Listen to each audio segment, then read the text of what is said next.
नमस्कार दोस्तों, आज हम एक ऐसे विषय पर बात करने जा रहे हैं जिसे राजस्थान को संपूर्ण रेगिस्तान बनने से रोक रखा है। हम बात कर रहे हैं उसकी। अगर दिल्ली में आज हम सांस ले पा रहे हैं तो केवल और केवल उसी के कारण। पूरी राजस्थान में आज थोड़ी बहुत हरियाली है तो उसी के कारण। जी हाँ, हम बात कर रहे हैं अरावली पर्वत की।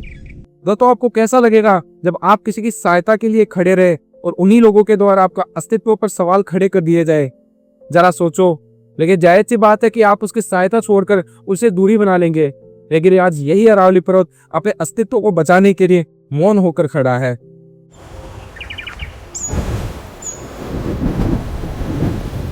दोस्तों, ये अचल संपत्ति और संपदा है हमारी। आज तक हमें अरावली पर्वत की जरूरत थी, लेकिन आज उसी अरावली पर्वत को हमारी जरूरत है। वो अरावली पर्वत जो सबसे पुराने पर्वतों में गिना जाता है, वह पर्वत जो पृथ्वी के आरंभ से ही पृथ्वी पर स्थित है, वह पर्वत जो 200 करोड़ साल पुराना है, वह पर्वत जो मानव सभ्यता से पहले का है और आज उसे अपने ही अस्तित्व को बचाने के लिए लड़ना पड़ रहा है।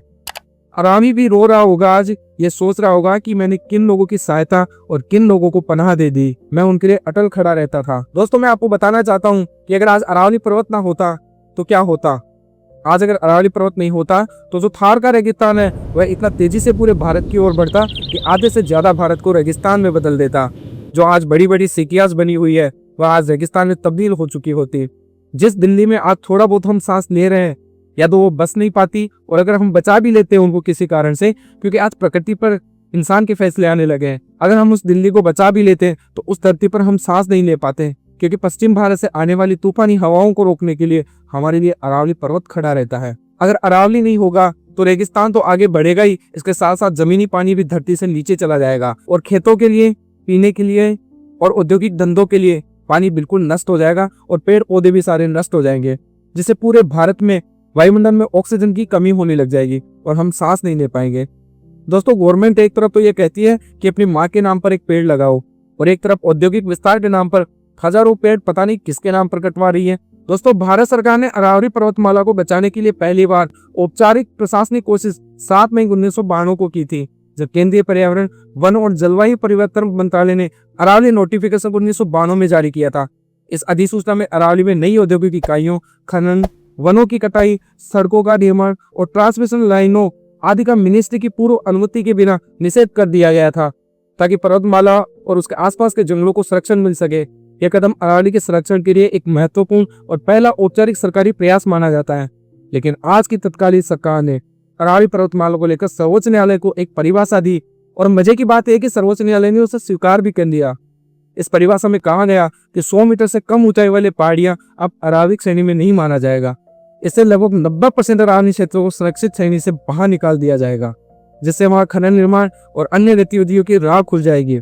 विशेषज्ञों का कहना है कि अगर कदम अरावली की परिस्थितियों को गंभीर नुकसान पहुंचा सकता है, क्योंकि छोटे टीले, ढलान और कैंपिंग जोन भी पर्यावरण संतुलन में महत्वपूर्ण भूमिका निभाते हैं। अगर आज अरावली बोल पाती तो शायद वो यही कहती, मैं तुम्हें हवा छाया देती रही, तुमने मुझे काट दिया। दोस्तों, आज का ये वीडियो मनोरंजन के लिए नहीं, आज का ये वीडियो एक पहाड़ की आखिरी गुहार है। एक ऐसा पहाड़ जो तुमसे कुछ नहीं मांगता, सिर्फ तुम्हें जिंदा रखता है। तेज गर्मी पड़ती है तो वही अरावली ठंडी हवा बनकर तुम्हारे शहरों तक आती है। जब पानी की कमी होती है तो वही अरावली अपनी छाती चीरकर पानी जमीन में उतार देती है। रेगिस्तान बढ़ता है तो वही अरावली सीना तान कर दीवार बन जाता है। ये पहाड़ नहीं, ये माँ है। अरावली के शरीर पर मशीनें चल रही होगी, हर कट एक चीख बन रही होगी, हर गिरता पेड़ एक सिसकी होगा, और हम कहते हैं ये तो विकास है, लेकिन कौन सा विकास अपनी माँ को मारकर होता है। एक पल के लिए सोचिए, न शुद्ध हवा होगी, न मीठा पानी होगा, न ठंडी हवा होगी, न हरियाली होगा, सिर्फ और सिर्फ धूल, गर्मी और बीमारी। कभी आपका बच्चा आपसे पूछेगा, पापा पेट कैसे होते हैं, और आपके पास कोई जवाब नहीं होगा। अगर अरावली टूट गई, दिल्ली रेगिस्तान बन जाएगी, राजस्थान जल जाएगा, बारिश धोखा देने लगेगी। ये डर नहीं, ये सच है। अरावली आज भी खड़ी है, कमजोर है लेकिन जिंदा है। अगर आपने आज आवाज उठाई तो शायद कल अरावली मुस्कुरा सके।